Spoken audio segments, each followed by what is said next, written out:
Good evening, everybody, and welcome to today's meeting of the Corporate Scrutiny Committee on 2nd of March.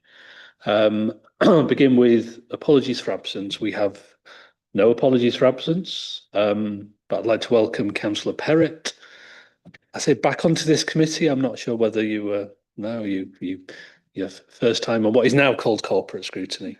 So welcome, and it's Councillor Wells, who was on the committee, who's now stepped down. So we'll thank Councillor Wells for her participation while she was a member, and welcome to Councillor Perrott.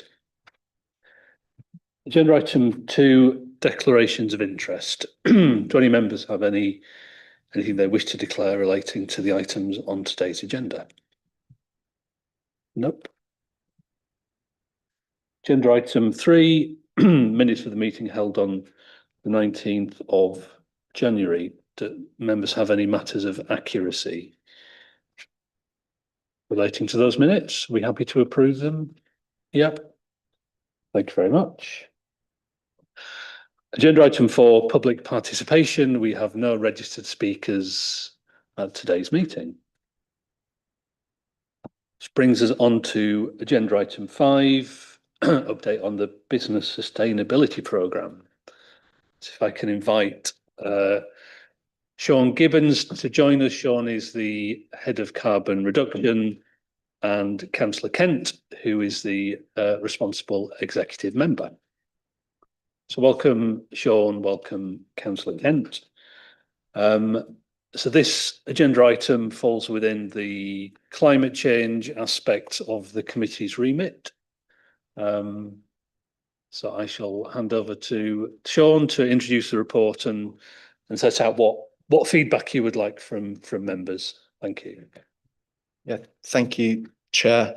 Apologies from Claire Fole, who's Chief Strategy Officer, who can't be here, unfortunately, this evening. So I'll just give a very short introduction. This is an update report on the Business Sustainability Support Programme, which has been running across York and North Yorkshire since May last year. It's providing businesses with a grant contribution of between £2,000 and £50,000 towards measures that reduce carbon emissions, increase operational efficiency, and deliver bottom line savings. Of the total £1.5 million that's been made available, 98% of that has been allocated to businesses, with 59 applications receiving approval. We probably could have allocated additional funding, but the scale of that pot and the timescales for delivery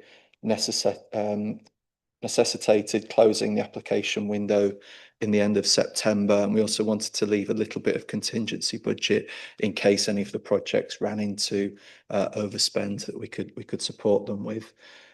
Projects have until the end of March to complete, and we'll see an annual emissions reduction of around 390 tonnes of carbon dioxide equivalent every year as a result of those measures. Specific figures for York are shown in, I believe it's paragraph 23 of the report. We had a total of 26 applications across both farm and non-farm businesses, and 17 of those were ultimately approved for grant funding. One thing, it's not part of the implications section, but our head of economic growth and inward investment, whose team we've worked very closely with on delivery of this programme, has commented that this is the most successful business support offer that we've provided in their time at the council. At present, there is no concrete commitment for a successor to this business sustainability business support programme, but we are having conversations with the combined authority. And so if this programme is to be extended or repeated, we would welcome views of Scrutiny to inform future offerings of this type of programme. Thank you. Thank you. Councillor Kent, do you want to add anything? Apologies, I don't think so at this stage. Okay. Just thank you very much. And thank you for the report. And just to note, an updated table was published early today. There was a table that appeared in the PDF that had the numbers missing, but I think it was in the process of being converted from Word to PDF, something went slightly awry, but so they've now been published. So members, any comments, questions, for Sean or Councillor Kent? I'll ask a question for me. So reading the information, the question that kept popping into my head, it'd be really good to see some examples of the type of businesses that had applied and the type of projects that had been successful, because that I think might help us understand, where we think whether members think there are other sectors that could potentially benefit who, for whatever reason, haven't applied and benefited from this round of funding. So is that something that could be provided, or is there kind of commercial in confidence considerations? I just wondered to what extent more detailed information could be shared. That's a great suggestion. Thank you. I think as part of the grant funding agreement, there is a condition there that all businesses who've received funding have the potential to put themselves forward for case studies for this work. I think because the programme hasn't come to an end yet, the team is still working on monitoring delivery of the measures that grant funding have been awarded for. And it's certainly the intention to produce case studies at the end of the programme post-March for circulation. Thank you. Councillor Widdowson. It's a similar-ish question. What would be really helpful in here is you can see the amount of money that's gone in. What's the impact? So there's nothing that tells me I can't even work some of the numbers out, Sean. So apologies. I thought I would be able to.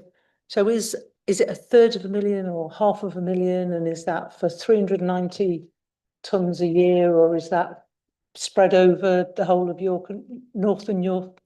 God, put my teeth in. York and North Yorkshire. What is the scale, and is that effective?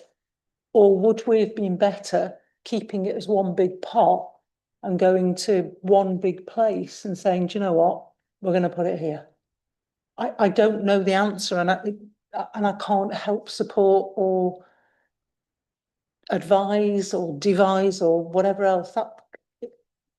Great, it's nice. Don't get me wrong, it's lovely that we've helped businesses. I'm really pleased that we have. Is it the most effective way to use the money? And I know we've got money back from them, but I don't see that critical analysis of it.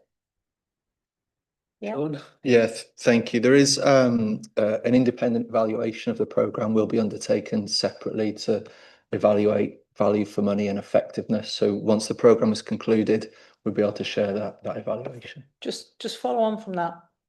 Fine, that's at the end, but we must have done something at the start. You wouldn't put a building up and go, well, we'll suggest in a few years' time that we'll have a look and see, did it work? There must be some analysis beforehand to give you the idea of, is this the best bang for your buck? Yeah. In simple terms. Yeah. Okay. Do you want to add anything to your? This is the first time we've undertaken this offer of grant funding in York. It has previously been offered in North Yorkshire before, so I think there is an evaluation that was done on the previous programme in North Yorkshire, which has informed this iteration. I'll try and find that work for you and share it.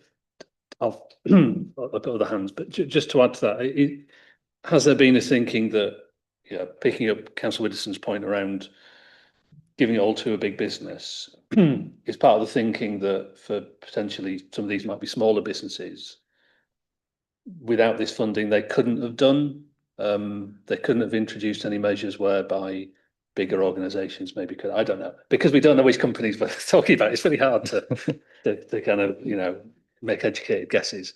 But is that the premise on which it was decided that it's focused on SMEs rather than? There is nothing to stop larger businesses applying for this funding. There's no eligibility around SMEs or non-SMEs. Yeah. When businesses apply for this, we do ask them to demonstrate that they wouldn't be able to implement these measures without the grant funding support. So larger businesses with bigger balance sheets might struggle to do that. So that is part of the assessment criteria. But the programme was open to all businesses in York and North Yorkshire. Great, thank you. Councillor Coles. Thank you, Chair. And just with regard to my declaration of interest in my declared members' interests, because I don't know whether it's this particular programme because there's not enough detail in here, but I know that some of the police and fire stations have certainly had some of this funding because they were putting the solar panels up on the police station in Northallerton last week. But it's not about that. It was again building on the questions from Councillor Widdowson and Councillor. Was it just Councillor Widdowson? Who else asked a question? Oh, and you, Councillor Fenton. Apologies.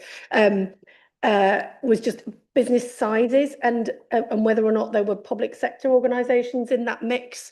Again, partly because it would be useful to understand what the impact of the money was in the greatest sense, both environmental, but also in terms of savings of other types of public money. And also just looking at the appendix that was circulated later with the table, just whether again we could also have information about whether there is a combination of renewable energy, heating, or the lighting improvements, for example, that perhaps have the biggest impact to cost versus other things, and just whether or not actually a bit like Councillor Widdowson was suggesting, if you did, you know, maybe all of those things in one place, does that have a much bigger impact than perhaps doing one of them, but spreading it across a whole host of more different businesses or organisations? So it just really to understand really what the impact of it would be and where to make that money go the furthest. Anyone like to comment on that? Councillor Kent. I just want to agree with the comments made, and I think this is true of all projects that we undertake like this, and also all combined authority or local authority projects, that the key we need to be really clear that these are priority measures and that the impact is the greatest, and that and what the output is before we allocate the funding, and so we're sure we're choosing the right projects and set the criteria accordingly. I think that's, you know, fundamental, isn't it? Yeah, I mean, presumably there's talk of an independent panel. Are those the kind of discussions the panel had in terms of looking at the breadth of measures that the applicants were bidding for, and did that independent panel take a view as to the scale of kind of impact in terms of environmental benefit? But sort of reading through the report, the prime motivation seems to be, you know, understandably, businesses wanting to keep costs down. So is that the kind of thing that informed the independent panels deliberate? It was more part of the pre-screening process by officers to understand the scale of the impact and whether that opportunity was suitable and would have the desired impact on CO2 savings. The panel were more focused around risk and approach to risk, and whether projects could be delivered within the timescales that we were looking at delivering, and also maintaining fairness within the process, so every application was treated equally. That was more the remit of the panel. The pre-screening was looking at impact and effectiveness. Okay, thank you. I've got Councillor Eyre next. Thank you, Chair. Just in terms of the table at para 23, obviously it doesn't surprise me that North Yorkshire was 17 times more successful in bidding for farms than we were. But in terms of that, obviously the numbers are broadly split in terms of population, which obviously means that we are overrepresented in terms of the business approvals and underrepresented in terms of the farm approvals. Is that the way the panel has sort of tried to smooth things out, or is it just purely coincidental? No, that was just the applications that came in and that were assessed. I think it maybe reflects on the efforts that went into promoting and marketing by the relevant council teams. So there was a big push around businesses in York, and understandably in North Yorkshire, a big push around farming community there. So I think it's more reflective of that. There was definitely no kind of smoothing out within the panel. it's less problematic for us. Like if I was in North Yorkshire, I'd be looking and thinking, well, actually, in terms of those business approvals, they've not done particularly well in 25 for the entirety of North Yorkshire. No. Thank you. Councillor Baxter next. Thank you, Chair. Yeah, this is around the sort of applicants that applied, and with the more extreme weather that we're experiencing, particularly impacting York with flooding, those sort of things. The second question down on page 5 of the CA's thing is supporting business resilience. So I just wondered how, if a business on the ooze applies, are we taking into consideration flood mitigations that the council's already got on that sort of wider picture on climate change? And then just a separate point, how are we ensuring that it's not the same businesses that always get the green business grants kind of thing applying for this?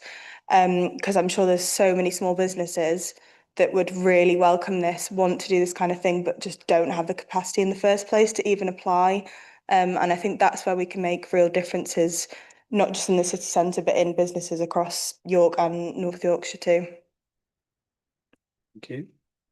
Yeah, we saw very few applications, maybe even 0 applications that for implementing climate adaptation measures actually, and I guess it relates to the point a little bit. It's very difficult to identify or to assess the impact as a result of climate adaptation measures opposed to mitigation. But also I think there's maybe less awareness within the business community around the benefits associated with climate adaptation measures, and that's possibly a reason why we didn't see any applications this time. The point or question around making sure that it's not the same businesses and make sure those businesses who don't have capacity are able to bid into this, I would agree. This programme succeeds a previous business support programme that delivered free decarbonisation and energy audits to businesses across York, and we were primarily targeting this at those businesses that had already received that advice but were struggling to implement the recommendations that had come from that work. So the Growth Hub did provide support to businesses in submitting the application forms and working with businesses on the application forms, and they'd obviously already had that report delivered that could assist them in filling in the application form as well. But that kind of hand-holding through the process and the support that our business growth team support is vital importance to businesses in being able to complete the forms and access the funding that's available to them. So the two go hand in hand. It's not just the grants and it's not just the business support. We need to be providing both. So just a brief follow-up question. So in terms of you were focused on the businesses that had the audit and the recommendations, but I think I read it somewhere there was no barrier to organisations that hadn't had the audit. They could apply as well. Correct. Although we would expect them to have had an independent audit or assessment done on the side so that we could have some confidence in the recommendations that were being made, that they would have the impact that were being claimed to be made. Yeah, thank you. Councillor Merritt. Yeah, the form demonstrates that the grants are paid on delivery. Are we doing detailed follow-up surveys to see what people's experience are, what sort of difficulties might have been met, and what happens if some of those difficulties mean that it takes a lot longer to actually get the measures in? Is that something that's not going to that won't be possible because of the timescales on this? No, that is an expectation of the evaluation process, that we will go and interview businesses that have gone through this process. You highlighted the timescales around payment, but which may be a barrier and obstacle, but we're also aware that there's lots of barriers to this type of work beyond the finances as well. So we're really interested in understanding what other challenges the businesses have experienced to see if we need to provide additional support to the grant funding as well to help them deliver these measures. And that learning will also be valuable, I would hope, to businesses that aren't even part of the grant funding programme, that are expecting to do these measures themselves with their own funding and financing. And if we can provide support to help them do that, then that will be valuable for us as well. Thank you. Thank you. Excuse me, Councillor Watson. Thank you, Chair. Can I refer to para 6 on page 12, carbon dioxide equivalent savings? The arithmetic seems to be out by about 100 tonnes of CO2. Yeah, you've picked up on that. Yeah, thank you. That's an error. The total is 390. It's the split that needs to be updated. Is it the businesses which have saved 280? Yes, it would be businesses that The businesses have saved 280. Thank you. Right, okay. Thanks very much on that. Then turning to para 22, of the 26 York applications, 17 were successful. Can you bullet point the main reasons for the 7 or so applications which were not successful?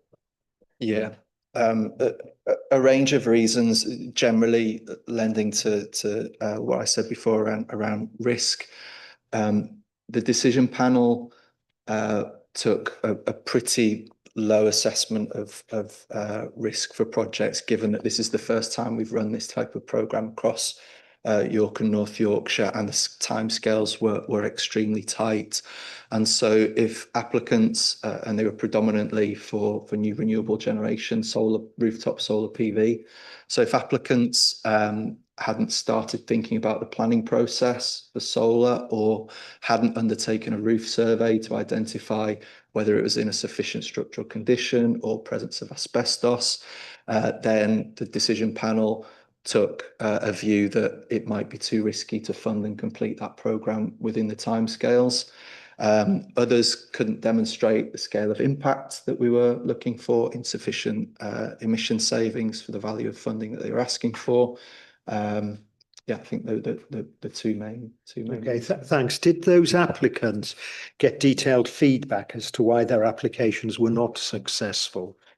Yes, they did, and the business support advisor for the Growth Hub would work with them again to see if anything could be done to improve the application, to get it to a point where the decision panel would be comfortable. So yeah, they had multiple opportunities to submit and given feedback on why they were unsuccessful. Thank you.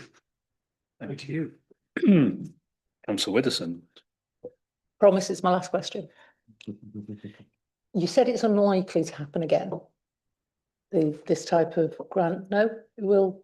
If it does happen again, how do we want to structure it? How do we want to structure it so that it's easy on the resource for either the council and for the businesses and for the farmers, that it's transparent what the results are going to be before we hand a shekel over? You know, how do you want to? You don't need to answer now. You might just want to write it down. So, because stuff will have gone really well. So, you know, what's gone really well that we need to build on, and what do we want it to look like so that it's not, we've hit September. If you can't get it out the door by March, you can't have it. What is it you want? Yeah, I don't know. I think we said it's unlikely. I think that it's completely open up in the air as to whether it will be repeated or not. Yeah, we've now obviously run this programme in York, and we've had 2 phases of it in North Yorkshire. So there will be learnings there to take into the evolution of the programme if it is to go ahead again. I think making the entry point, access point for businesses as low as possible is really, really important, because as we've seen, we've tried to make the application form as simple as possible, and hopefully that comes across in how it's presented. But still, we're getting really mixed quality submissions from businesses, and that's understandable. The larger businesses that have got a dedicated member of staff for this kind of thing tend to score really well in these types of applications, whereas very small businesses where you've got someone trying to juggle lots of different roles may struggle with this type of process. So setting that low bar of of access is really important. And then, yeah, I think we'll obviously look closely at the evaluation, take on board the feedback, and look at what the outcomes are that we'd like if we were to run this again. Yeah, thank you. Thank you. Not seeing any more hands. So in terms of the recommendation was for us to consider the content of the report and provide comments and feedback to inform future iterations of the support programme. Are there any specific recommendations that members would like to put forward? I think the point has been made around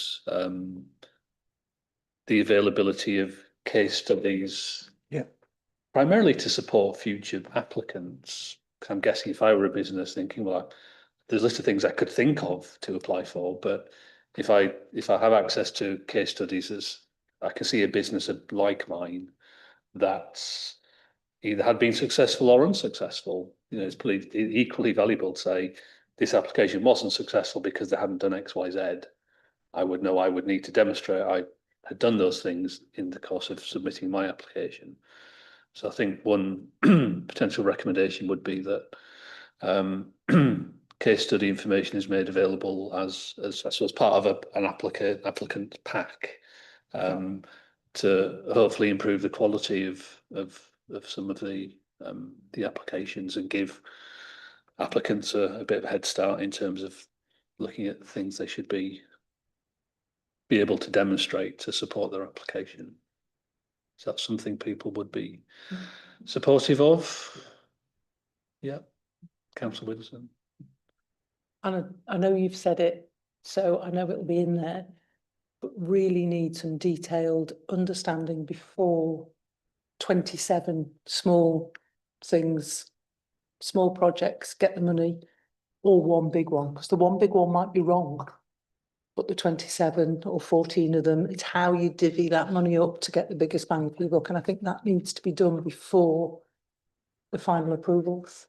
I think, so as with any scheme, you set criteria, and to a certain extent that might dictate the type of organisations or the size of organisations that might apply. So I don't think you can really preempt, you know, Nestle will apply and take all the money, or smaller organisations will Or it apply. might be a huge farm. You know, it Yeah, depends what it, I don't know, and we don't know. Yeah. But I do think that work needs to be done to see where the biggest bang can be had. I suppose in a way, you probably wouldn't know until you'd got the applications in. So I don't think you can, yeah. But that's what the independent panel, I'm guessing they'll, as well as looking at risk, maybe the panel could also look at kind of impact as well as, you know, deliverability. I don't know, having not seen the process in operation, it's hard to,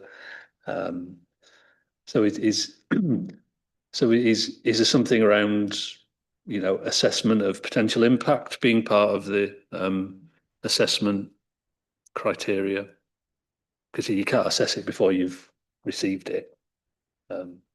Yeah, we'll have a look at that. I suppose as well, a little bit of is if this programme is to be run again, it won't come through UK Shared Prosperity Fund again. It would be a different source of funding, because that funding's not available to us anymore.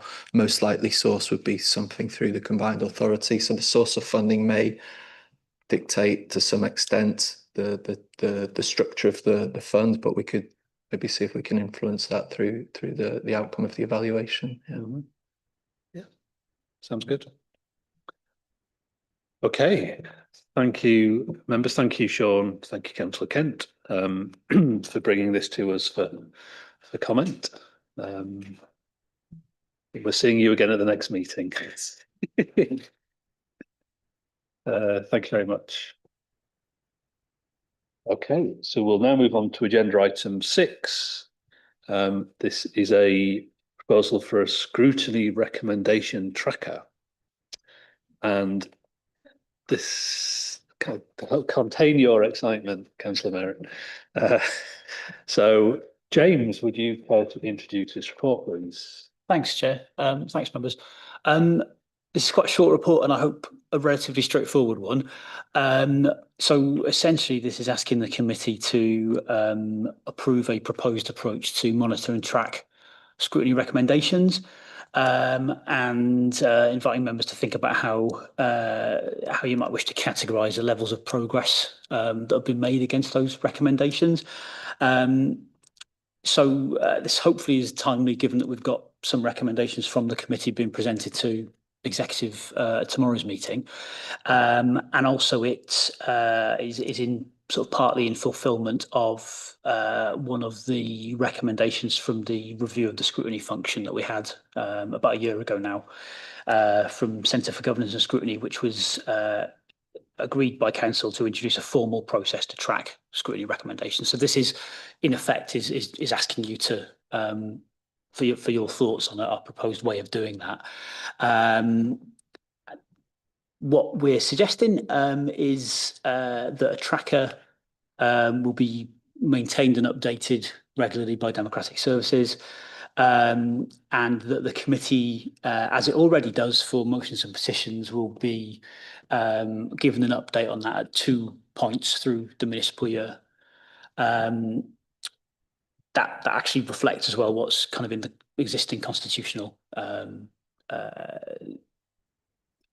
clause around that as well. So that's kind of what we were suggesting, and looking then at doing a kind of traffic light system where, as in the example you've got at Annex A, that will be presented to members with a suggested status of either green, amber or red. And then it will be for the committee to consider and decide if it was happy with those categorizations. If something's green, that would mean that the recommendation had been achieved. It could come off the tracker. Amber, members would continue monitoring, and then red would represent sort of progress being not acceptable, and we'd be looking to get officers or the exec member to kind of report back to the committee. So that's essentially it. I hope it's something that kind of meets that requirement from the review, and hopefully that will be something that works for members. But obviously, up to yourselves if that's what you want to do there. Sure. Thank you, James, and thank you for putting together this for us to consider. I think it does reflect progress in terms of transparency and seeing the thread of scrutiny discussion through to decision making. So I'm going to start with a question, I think, for us all to consider. Paragraph 9, the suggestion is a review of scrutiny recommendations made during the current term of office can be undertaken for inclusion where appropriate on the tracker. I certainly don't propose we go back into the previous cycle, but are members content with going back to the beginning of this administration's term, or should we go back to the beginning of a municipal year? I don't really have a strong view. I'd be reluctant to kind of spend a lot of time going back looking at very, very old recommendations from autumn 2023, for example, and wonder how much value they would be in that. Do we go back to the start of, I don't know, what do people think? Councillor Baxter. Thanks, Chair.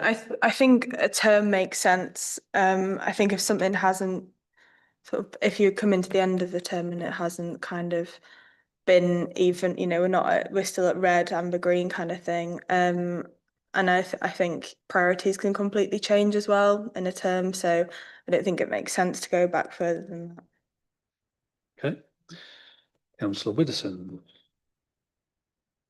I'd cut it even shorter. I'd go back a year, 18 months. Okay, because there you go. That hasn't happened. Councillor Taylor. Thanks, Chair. I suppose in any sort of sane world where councils are resourced properly, I would agree with Councillor Widdowson, but the pace of work and change is so slow, as we've seen with Dial and Ride. We need a perspective that captures I don't know, 2 or 3 years minimum, because otherwise recommendations won't get dealt with within a year. I don't think that's too much of a punt to suggest. So, you know, if we're speaking now in 2026, the start of this administration, May 2023, that's a fair bit of time without going too far back. But I don't know, it's a little bit arbitrary, isn't it? You got to put a marker down somewhere, but that's where I'm at. Yeah. Yeah, you could sort of set a date and then say, oh, but don't forget about that one, which is just on the wrong side of that arbitrary line. Councillor Eyre. I won't send the press release this time, but I agree with Councillor Taylor. And Councillor Baxter on that particular point. I think what the bit that did concern me was that sort of handover period in terms of rounded about an election. So I wonder whether you do start it at that particular point of the term, but at the first meeting of the corporate scrutiny of that cycle, you have a look at all the outstanding actions from the previous thing and decide which ones you want to carry forward and which ones you want to abandon, and then set the clock going forward. Because, as you said, it would be ridiculous for scrutiny to pass something 2 months before the election, for that then to be discarded, the duration. So they just maybe just a reset point in early 27 that says we keep those, add those on, ditch the rest of them because they're not priorities, and then start the clock again. Yep. Any other observations? So if we, well, you'll be doing the work, James. So if I content with the sort of proposal that you start from May 2023, recognising we didn't actually start having formal public scrutiny committees until the September of that year. So you've already saved 4 months. So, does that make sense? Yeah, that's fine, Chair. Yeah. Okay. And yeah, I suppose in the course of going through all the historic minutes, I'm sure you will, you might have need to talk to some of the people who were chairing those meetings, saying, so what did that recommendation actually mean? But I think most of them were, I think, fairly clear. Depends on the chair, you see. It depends how good the chair was at actually kind of pinning down exactly what are we recommending here. I know there are some far better than me. Councillor Coles. I'm just wondering whether or not, because my experience is some scrutiny decisions kind of acted really quickly. So there'll be a scrutiny for a particular reason, because something's about to be published or be consulted on, and so actually that process is relatively short, and obviously those would then go green quite quickly. But there wouldn't have been an expectation of it being otherwise. I'm sure that the purpose of this presumably is to pick up the stuff with a longer lead time, where the scrutiny process was about something other than just something that was relatively short term because something was about to be published, like the budget or whatever. Actually, this would be about longer term issues where things, as Councillor Taylor and others have just said, there's a lot, you want to be able to track it over a longer time. And I'm just wondering whether there needs to be some kind of differential in terms of the type of scrutiny that it was, or maybe does that matter? I'm just pondering whether or not actually the fact that it was a different type of scrutiny recommendation, whether or not that puts it in a different category, or whether you just make more, they'd just be green quicker if they're the short term ones. I think you're right. There are the origin of recommendations can differ. And if something is brought to scrutiny for pre-decision scrutiny, and some recommendations are made that are then, considered sometimes a couple of weeks later in terms of informing a decision session or executive member executive decision, that's a 2-week process. You can mark it green. Scrutiny's recommendations were shared with the executive, and as a result, XYZ done. Whereas in the course of other discussions, recommendations will come up that don't necessarily don't point to a particular meeting. We'll come onto the template, and we might want to pick that up in terms of how we sort of display that information. So I think we can capture them both, but some will have a shorter lifespan and will turn green more quickly. Others will just stay amber, and so yeah, no, it's a good point that there will be different types of recommendations. So we're happy to go no further back than September 2023. In terms of looking at the draft, we'll talk about the draft template, then sort of pick up any other issues. But while we're talking about what information we want to capture, does anyone have any comments on, it's page 37, Annex A, Councillor Merritt? Yeah, there's just one minor issue. The date at the beginning is for the originating committee, but the recommendations go from the originating committee to here as corporate management. We may have tweaked the amendment, as we did with the last ones, we tweaked the recommendations. So perhaps we should have both the originating committee date and the corporate services date when it gets finished. Are you talking about the task and finish group report? Yeah, but presumably it also applies here. Interesting question. So I suppose with the budget task and finish group, a report was produced that came here and we reviewed and approved with one minor tweak the recommendations. Is that a recommendation from Scrutiny? I think there's probably a separate table of task and finish group recommendations. It becomes a recommendation from Scrutiny once we've dealt with the task and finish recommendations. Yeah. So maybe it's just a different category. A task and finish group report would go to the relevant scrutiny committee, wouldn't always come here. So yeah, I think you're right. We need to capture, because that has a journey.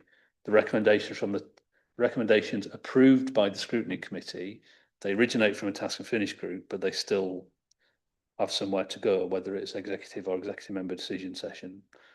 So we could also find a way to to kind of describe the origin. Does that make sense? Yeah, I think so, Chair. Yeah, I think perhaps it's quite sort of kind of basic how it's set out at the moment, in that that's just giving you the committee date and the exec date. Because I think this has been kind of put together, perhaps links back to Councillor Coles' point from a moment ago. So this has been done, I guess, with a view to thinking about recommendations to executive as the kind of core of it. So the dates are set up in that way. So I think the key date probably would be when the recommendations are agreed by the committee, but we could look to have a way that kind of captures more of that journey, as you say. Yeah, I suppose the under the recommendation heading, we might need to say, the following recommendations from the task and finish group were agreed, just to differentiate, or to make it easy to spot. Those were the recommendations that came from a task and finish group report. We don't need to over-engineer it, just so it's yeah. Well, we've got the column-headed executive date. Thinking about recommendations that do come up, sometimes they're recommendations to kind of officers in terms of, in the course of a particular piece of work, can you consider X, Y, Z, which may in due course either end up at an executive, as part of an executive decision or an executive member decision, or potentially neither, maybe an officer decision. So when we say exec date, do we say decision date? Recognizing that it can go in different directions. I don't know. What do people think? Councillor Taylor? Thanks, Chair. I mean, that might do, or I don't know. I shouldn't even suggest headings because they'll just get longer and longer. but there might be recommendations which don't even attach themselves to a date. The sorts of things when we say to people, come back in a year and give us an update. Yeah. There's no decision. It's just factor this into your work as you go forward. So yeah, whatever heading allows for that flexibility. Yeah. So I think using that as an example, can you come back in a year's time, tell us about you know, how we provided pre-decision scrutiny on this policy, come back in a year and tell us how the implementation has gone. So there isn't a decision date because it's the decision to do whatever it was has already been made. So maybe kind of the column is executive or decision date where applicable or something. But hopefully if the text in the recommendation field is sufficiently detailed and describes what the recommendation relates to, it should be then apparent whether then a decision follows on from that, or if the recommendation was come back in a year and provide an update, you don't need a decision date because there's no decision to make. Does that make sense, Councillor Coles? Yeah, thanks, Chair. I'm just, I suppose I'm just pondering it. I'm literally just looking at a set of exec papers to try and work out how something might potentially join together. Because some scrutiny work will be purely consultative and therefore just it's an acknowledgement of that process. And often that will be acknowledged in a paper that then goes through executive, that it's been through that scrutiny process and what that scrutiny process did. But if I can't think of a scenario in which that wouldn't then be acknowledged in the paper, but if it wasn't, I'm just wondering whether this decision tracker needs an acknowledgement process in the papers that fall out of it, if that wasn't already there, or am I overcomplicating this completely? No, I think so yeah, ordinarily in an executive paper under the consultation heading, there'll be something along the lines of scrutiny recommended XYZ and we've considered this and done ABC. So, and if that were to happen, we could complete the action taken field, say this was, but if there was no mention of that in the executive paper, we'd probably leave that, say, executive seem not to have taken into account, and we'll leave it red or amber. So that'd be a case of, I suppose, the work you'll be doing in terms of tracking, but I'm not sure how proactively you'll be able to say, don't send that paper out yet because you haven't, it doesn't reflect the recommendations that came from executive. I'm guessing not, but I suppose there's kind of hope and expectation that if the officers producing that report are cited on this, and so they are aware the recommendation was made by this committee on this date, they need to at least refer to it in the report. Is that going to work? I think so, Chair. Yeah, I think the intention is that there'd be sort of, that I'd be looking to kind of follow up with officers to get a kind of regular, as we would with the existing motions and petitions, kind of regular update as to where things were. So hopefully, be able to stay on top of that side of things. And I think that, that action taken column can potentially do quite a bit of the work there in terms of tracking what's actually happened. Yeah, I think that would make sense. Any further comments, Councillor Widdowson? Just two minor ones. Well, you've got exec date. If you put decision date and there isn't a date, you can just put not applicable.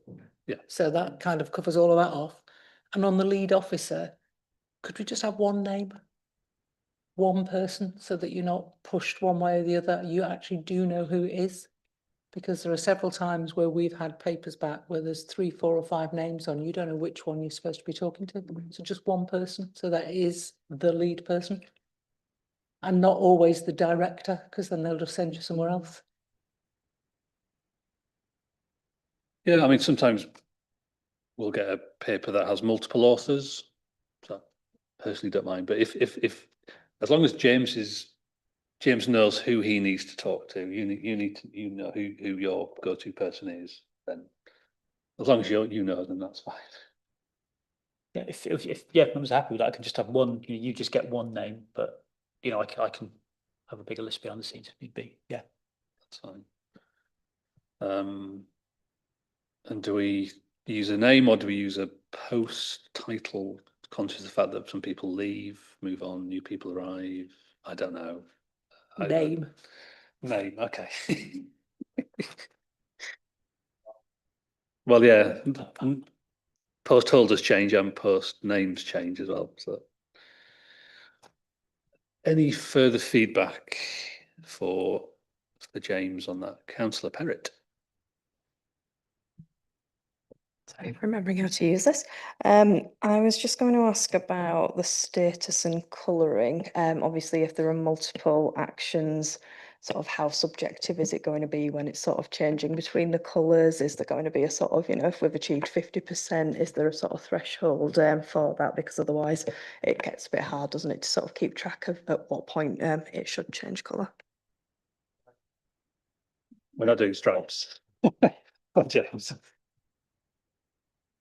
Thanks, Councillor Perry. That's a good point. I think it will probably be on a case by case kind of basis initially, and if it, depending on what members kind of make of that, I guess once it's come back to the committee, we can maybe look to take a more kind of structured approach then. But I think probably on a sort of fairly kind of ad hoc basis to start with.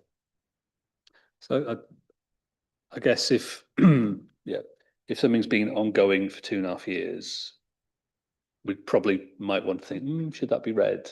Because there's, a lack of engagement, perhaps. Whereas if something is ongoing and there's a reason that we understand why it's taking time, then. So I think you're right, it would be on a case by case. But no, it's a good point. Any other comments or feedback? No. Well, thank you for pulling it together, James. And hopefully some of that has been helpful. I don't envy you going back through 2.5 years of scrutiny reports. Maybe you're going to share the load amongst them services colleagues. But I think I think it's important. It brings scrutiny recommendations up on a par with council motions and petitions, and if we can have that kind of consistent approach, then obviously we'll talk about those things at a future meeting, and I'm sure that's been revolutionised since our last look at them. But that's definitely progress. Thank you. You may, yes. Yeah, so just want to comment, but I think hopefully what this will do in particular is around recommendations that are made to executive as well. I think that in drawing up the paper, I think that seemed to be the kind of key. We can certainly include everything else that we've looked at within there, but I think the key focus really would be those recommendations to executive. As I say, hopefully from if we've got that task and finish paper going to executive tomorrow, that gives us the kind of, I think, starting point for doing that. Just wanted to kind of just sort of highlight that feature of it. I think really is the key element. I did think that because I had a quick scan, and then I was going to mention that he's probably tightened up our recommendations, because that one that is going to exec tomorrow, for example, says start the budget consultation earlier in the municipal year. In which case, if it was January the 5th next year, then that's a green tick on the scrutiny tracker because it has been earlier. So we might just need to think about future recommendations, make them a little bit more explicit. Yeah, no, it's a fair point, and in terms of, if we think of a recommendation, how it would be tracked, what our expectations is in terms of timeliness of action. That's something that we can be a bit smarter. Okay. Thank you for that. Which moves on to agenda item 7, which is the work plan, and we've got a nice covering report for the work plan this time round, which I think that's another example of sort of best practice from elsewhere that we've adopted. So in terms of forthcoming meetings, so we've got Sean Gibbons back in May. We've then got our 6-monthly look at schedule of petitions and council motions, and we will be discussing the scrutiny annual report, which was something that was agreed when we put the new scrutiny arrangements in place. And that will be the last meeting of this this municipal year.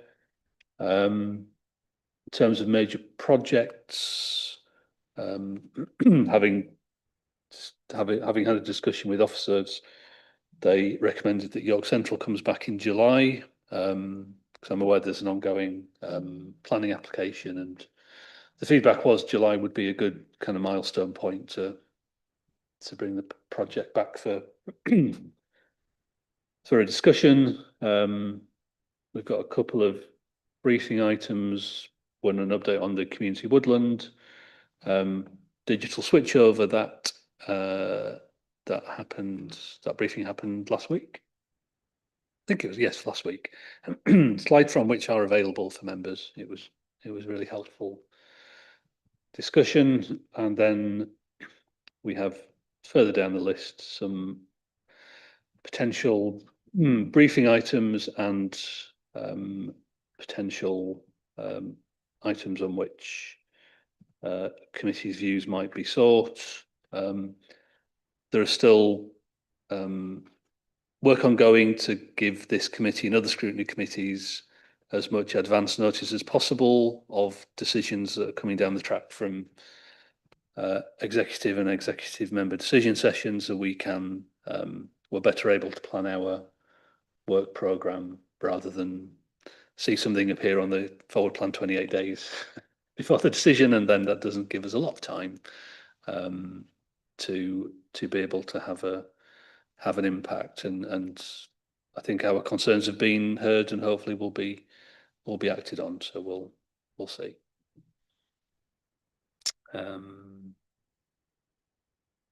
Anything anybody wants to add? Councillor Merritt.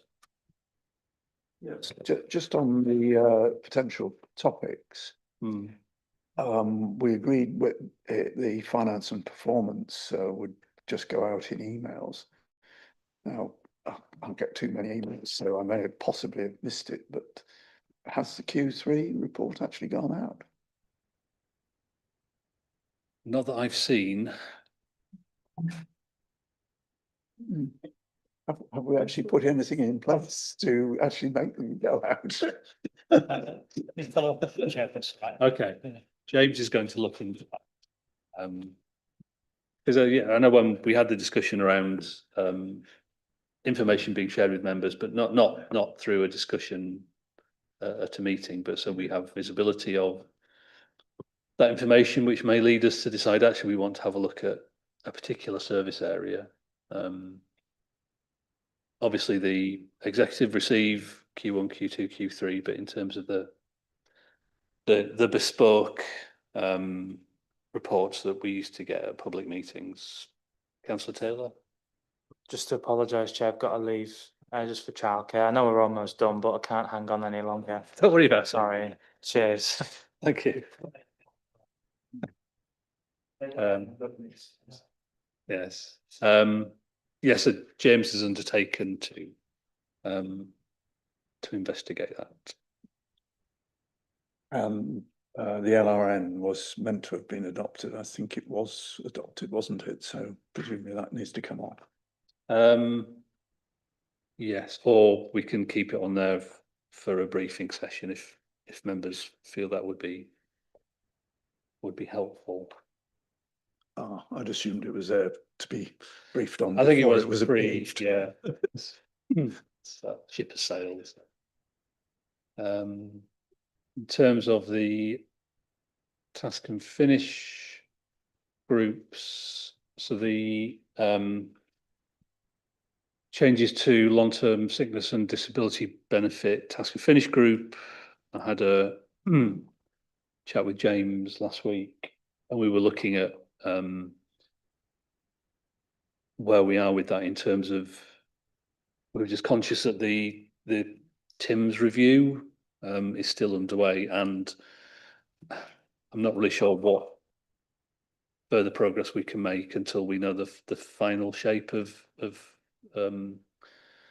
any changes that may be coming down the track. So we said we would set up a meeting with one of the council's benefits advisors just to do a bit more preparatory work, so to improve our collective understanding of the current landscape. But I think we'll probably kind of put that on hold for the time being, rather than come up with recommendations relating to changes that may or may not happen. In terms of other task and finish groups, so obviously the budget and medium-term financial strategy group has completed its work, but is now being recreated. So can we add that to the list of task and finish groups? I think the membership is unchanged. Yes, yeah. So it's councillors Eyre and Hook, Baxter and Maroney, and Conservative group declined to nominate a representative. So, hey ho. And the adult social care Scrutiny task and finish group, Councillor Burton and Maroney. From the Lib Dem group, it's Councillor Eyre and Councillor Runciman.